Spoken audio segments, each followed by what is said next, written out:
আজকের সোর্সগুলো পড়তে গিয়ে আমি একটা জায়গায় এসে রীতিমতো খটকা খেলাম। তাই নাকি? কোন জায়গায়? একটা অদ্ভুত পরস্পর বিরোধী কথা বলা হচ্ছে।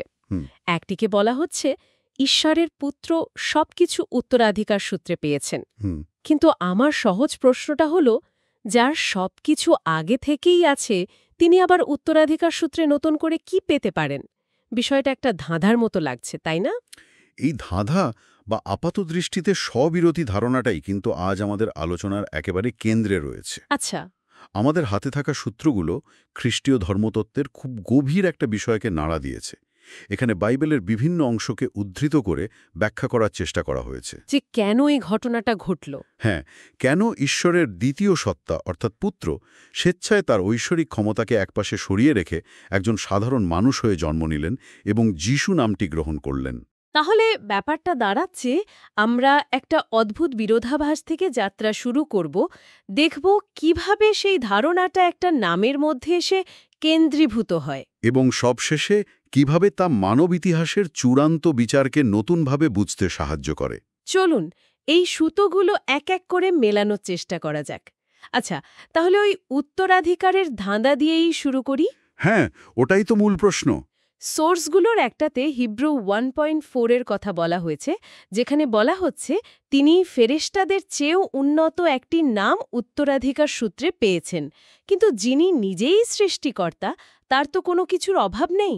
তাহলে এই উত্তরাধিকার পাওয়ার নাটকীয়তার প্রয়োজনটা কি? এটাকে বুঝতে হলে আমাদের একটা দারুণ ধারণার সাথে পরিচিত হতে হবে, যাকে ধর্মতত্ত্বে কেনোসিস বলা হয়। কেনোসিস? সহজ কথায় এটা অনেকটা স্বেচ্ছায় নিজের ক্ষমতা বা পদমর্যাদা ছেড়ে দেওয়ার মতো। ও আচ্ছা।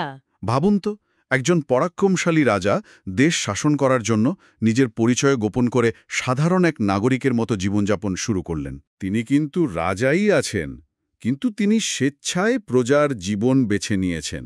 কেন? রাজ্যের আইন কানুন আর মানুষের অবস্থাকে ভেতর থেকে বোঝার জন্য। বাহ, তুলনাটা দারুণ। তার মানে তিনি নিজের জগৎ থেকে বেরিয়ে এমন এক জগতে প্রবেশ করছেন যেখানে নিয়মকানুনগুলো সম্পূর্ণ ভিন্ন। এটা একটা ভূমিকা বদলের মতো। ঠিক তাই, একদম। অনন্তকালে পিতা ও পুত্রের মধ্যে কোনো উত্তরাধিকারের প্রশ্নই ওঠে না, কারণ দৈবিক প্রকৃতিতে তারা এক। সেখানে তো সবই এক। কিন্তু মনুষ্যরূপে এই সীমাবদ্ধ জগতে এসে সম্পর্কর একটি নতুন কাঠামো তৈরি হয়, পিতা এবং পুত্রের, যেখানে উত্তরাধিকারের ধারণাটি প্রাসঙ্গিক এবং অর্থবহ হয়ে ওঠে। তার মানে এটা নতুন কিছু অর্জন করা নয়? না, এটা নতুন কিছু অর্জন করা নয়, বরং সৃষ্টির মধ্যে নিজের অধিকারকে একটি মানবিক ও আইনগত কাঠামোতে প্রতিষ্ঠা করা। তিনি যেন বলছেন, আমি তোমাদের একজন হয়ে তোমাদের নিয়ম মেনেই আমার অধিকার ফিরে নিচ্ছি। আচ্ছা, বিষয়টা পরিষ্কার হলো। আর এই উত্তরাধিকারের সূত্রে পাওয়া নামটি কোনো সাধারণ নাম নয়। এখানেই তো ব্যাপারটা আরও জমে উঠেছে। ঠিক। সোর্সগুলো বলছে এই একটি নামের সাথে অমছম শক্তি আর কর্তৃত্ব জড়িয়ে আছে।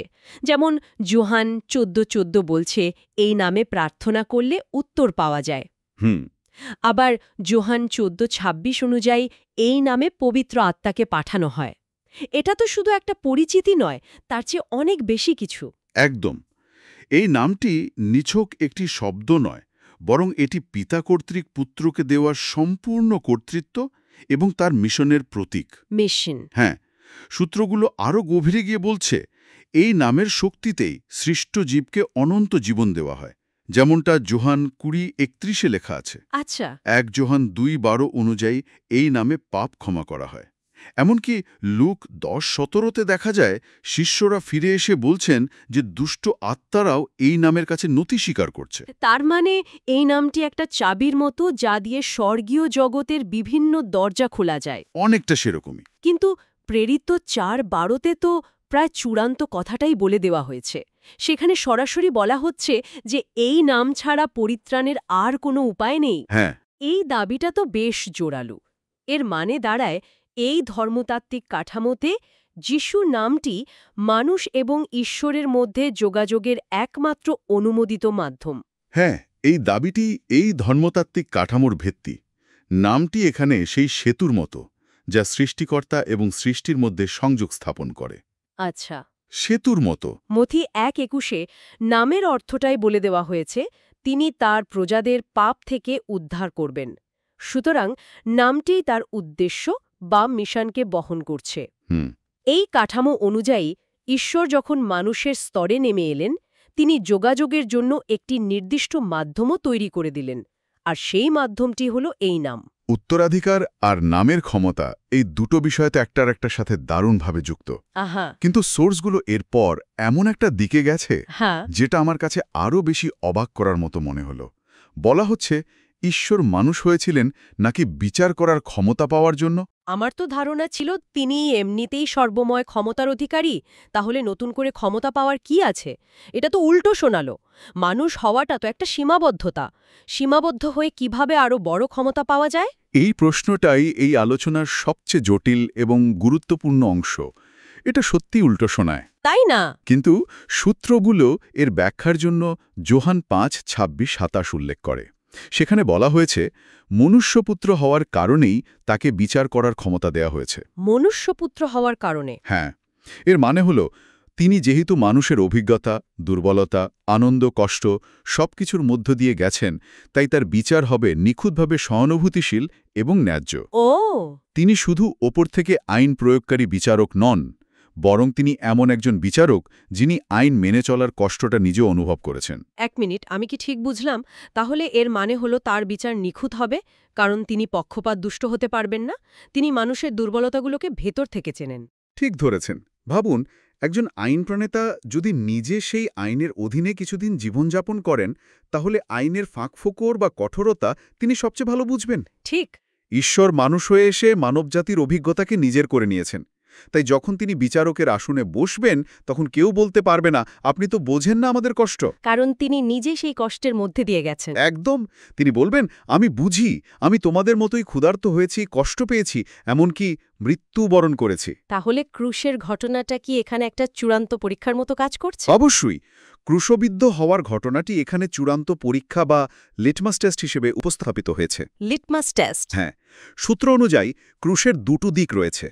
যারা ঈশ্বরের আদেশ লঙ্ঘন করে তাদের জন্য এটি একটা বিচার, তাদের প্রত্যাখ্যানের চূড়ান্ত পরিণতি। আর যারা পালন করে? আর যারা আদেশ পালন করে, ঈশ্বরের প্রতি আস্থা রাখে, তাদের জন্য এটি অনন্ত জীবনের পথ। ঈশ্বর যখন একজন দুর্বল, অসহায় মানুষে পরিণত হন, তখন সৃষ্ট জীবের আসল রূপ প্রকাশ পায়, ভয় কেটে যায়। আর ভয় কেটে গেলেই মানুষ তার আসল মনোভাব দেখায়। সোর্সগুলোতে তো মার্কে সেই বিখ্যাত ঘটনার কথা বলা হয়েছে। হ্যাঁ, বারাব্বাসের ঘটনা। যেখানে জনতা একজন খুনিকে ছেড়ে দেওয়ার পক্ষে রায় দিয়েছিল, কিন্তু যিশুকে ক্রুশে দেওয়ার জন্য দাবি তুলেছিল। মানুষের এই দ্বিধাহীন প্রতিক্রিয়াটাই এখানে মূল বিষয়, তাই না? একদম। ঈশ্বর যদি তার ঐশ্বরিক মহিমায় বজ্রপাত আর আলোড়ন নিয়ে আবির্ভূত হতেন, তবে সবাই ভয় তাকে মেনে নিত। সেটা তো স্বাভাবিক। কিন্তু একজন অসহায়, নিরস্ত্র মানুষ হিসেবে আসায় মানুষের ভেতরের ভালোবাসা, ঘৃণা, বিশ্বাস বা অবিশ্বাস সবকিছুই খোলামেলাভাবে প্রকাশ পেয়েছে। কে তাকে জেনুইনলি অনুসরণ করবে আর করবে না, আর কে তাকে ক্ষমতার লোভে বা ভয়ে প্রত্যাখ্যান করবে, তা দিনের আলোর মতো স্পষ্ট হয়ে গেছে। এই প্রকাশিত সত্যই পরবর্তী বিচারের ভিত্তি স্থাপন করে। তাহলে এই সব কিছুর শেষ পরিণতি কি? একজন মানুষের প্রতি দেখানো এই ব্যক্তিগত প্রতিক্রিয়াগুলো কিভাবে একটা চূড়ান্ত মহাজাগতিক বিচারের সঙ্গে যুক্ত হচ্ছে? আলোচনা শেষে সূত্রগুলো শ্বেত সিংহাসনের মহান বিচার বা গ্রেট হোয়াইট থ্রোন জাজমেন্টের কথা বলছে। আচ্ছা। এমনকি এর কোরিয়ান পরিভাষা ব্যাগ বোঝা শিম্পানও উল্লেখ করা হয়েছে, যা থেকে বোঝা যায় আমাদের সোর্সগুলোর উৎস বেশ বৈচিত্র্যময়। প্রকাশিত বাক্য 20:12-তে এর বর্ণনা আছে।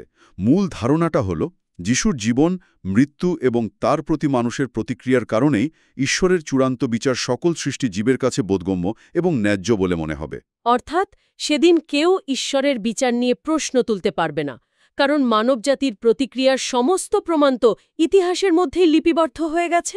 এক কথায় হ্যাঁ, এটাকে অনেকটা এভাবেও ভাবা যায়। কিভাবে? ধরুন, একজন গেম ডেভেলপার নিজের তৈরি করা গেমের ভেতরে একজন সাধারণ প্লেয়ার হিসেবে প্রবেশ করলেন। আচ্ছা, বেশ মজার উদাহরণ। কেন?